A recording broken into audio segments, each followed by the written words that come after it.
Welcome to Rebel Headquarters. Hey, how you doing? So a bunch of great guests for you guys as usual, and then we've got the first election night coverage. Tell your friends, tell your neighbors, tell Randy Gonzalez we're coming. Whole extravaganza for you guys. Okay, now let's get to the guests without further ado. Now joining me, Elizabeth Lenquist and Ed Klein. They are running for State Central Committee in Illinois. Now, that is a very particular local race, but there is a good reason to talk to these lovely folks here tonight on Rebel Headquarters. So welcome, guys. Thanks for having us. Okay. Yeah, good to see you. No problem, no problem. So first of all, they are fighting for campaign finance reform. Wonderful. Hello. They have been involved in protests, and we've also gone to jail together. Yes, we did. So I've seen all my rowdy friends on Rebel Headquarters again. A lot of people that got arrested along with me for Democracy Spring when we were trying to get money out of politics, including Elizabeth. So Elizabeth, why run for State Central Committee, and what is it? And why run for it? Well, the State Central Committee is the leadership of the Democratic Party of Illinois. If elected, we would help choose the DNC members that come from Illinois. We would vote on the party leadership, the chairman of the party, and so you're running in the 16th district, right? Right, there is one male and one female that get elected from each congressional district. Okay, and Ed, so I'm running in the 16th and Ed is running in the 17th. Right, Ed, you're in the 17th, okay. Yes. So Ed, what motivated you to want to get involved and deal with the folks inside the Democratic Party, God help you? Well, first of all, this is my first time running for any kind of an office, other than like being Boy Scout leader and stuff like that.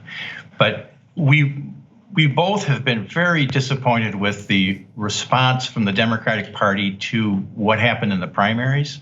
And then obviously, I think that contributed to us having Donald Trump for a president now.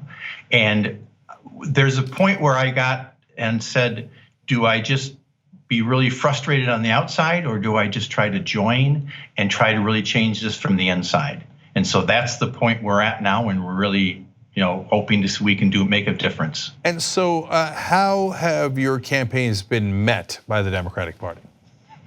Well,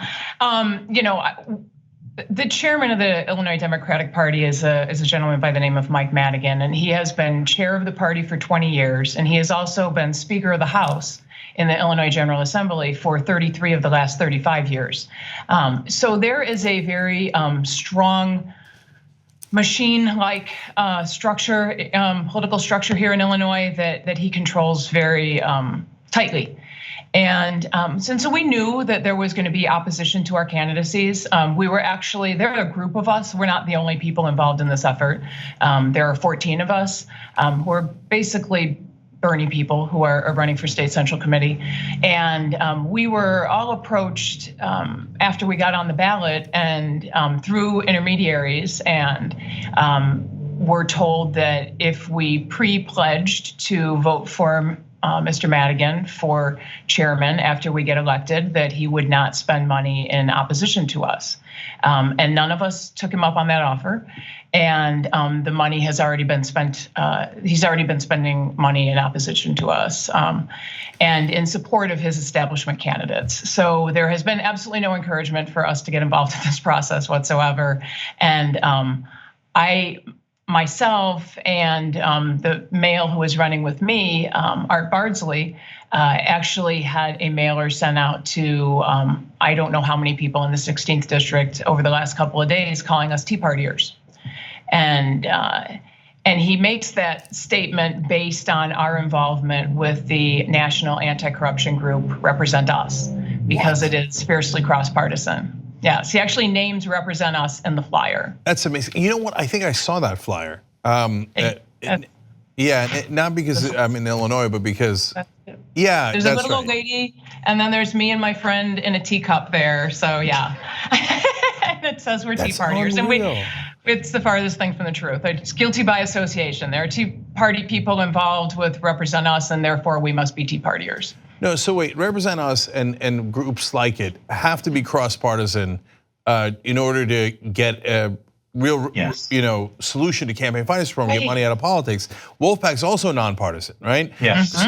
And so we can't win unless we have 38 states to ratify an amendment. So there's no way to do it in a partisan way.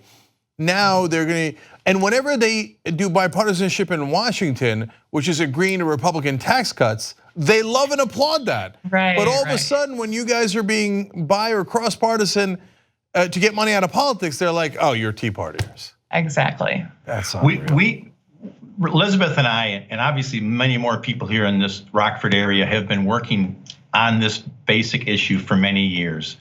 And we understand, like you do, that the money has corrupted our politics to the point that ordinary people just don't get anything, the services they should get out of our government.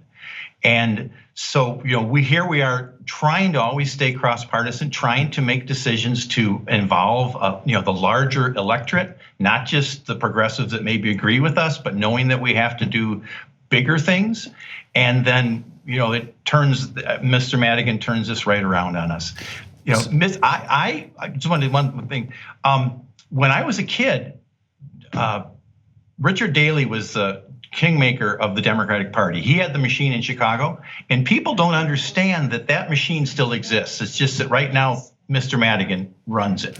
And it is just that machine is supposed to help the rest of the Democratic Party. It's the money right now that he's spending on these mailers should be spent on the down-ballot Democrats to help them win so that we can defeat Rauner. You have heard of our great governor, haven't you? Yeah.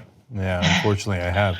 Yeah, so governor's race in just a second, but it's funny, they said, oh, Bernie Sanders shouldn't be the candidate because he's too far left, he'll never get Republicans to vote for him. And now that people are actually working with Republicans to get money out of politics, they're like, how dare you reach out to Republicans? Exactly, yeah. Right. They just use that idea when it suits them. Yeah. Yeah. But really important question though, how do you guys know it's Madigan doing it? Like, if I saw those flyers, I wouldn't know where it came from. Did they tell you? How do you know? The flyer says on it, paid for by Friends of Mike Madigan. And then if you go to the Illinois Sunshine website, you can see that his campaign committee, Friends of Mike Madigan, did spend $8,700 in opposition to my campaign and Art Bardsley's campaign. Cenk, they are not trying to hide it. They're not making a shell game to find it. It is in black and white in the in these Illinois Sunshine. It's really or the database. The paid for by Friends of Mike Madigan's kind of a giveaway. Well, look, I'll tell you, I respect a part of it, which is like, he's like, look, I told you I was coming for you, and I'm coming for you. Exactly, that is true. Right. I expected that, but I really didn't expect him to make the kind of slam that he made on Elizabeth. I have so much respect for her and what she's been trying to do, and to totally slam what all these years of effort is just. I guess like I said, I expected something. I didn't think it'd be this much. Yeah, no. Of course, the nature of the attack is deeply disingenuous. So I want to give your guys links to everybody. And I know it's a very local race, but it does matter who runs the Democratic Party in these states. Matters a lot, right? And then those are the levers of power, and it could either be used against progressives or in favor of progressives. So that's why that makes a big difference. And obviously we'll have the links down below in the description box on YouTube and the comment section on Facebook. One more thing, who are you guys supporting for governor in Illinois? Daniel Biss. We are actually sitting in the Daniel Biss campaign office, which was the Bernie Sanders campaign office here in Rockford 2 years ago. Who would have figured? So if you guys, by the way, if you're watching this and you haven't heard of Daniel Biss, he is a really eloquent, forceful, strong, progressive fighter, and he's closing in on his main Democratic primary opponent. The Illinois primaries are actually very close. They're coming up soon, and his opponent is a billionaire that's self-funding, whereas Biss wants to get money out of politics. So if you guys believe in that movement, support Elizabeth Lindquist, Ed Klein, and Biss in Illinois. Thank you guys so much for joining us. Really appreciate it. Thank you so much, Really Cenk. good to see you, We appreciate it.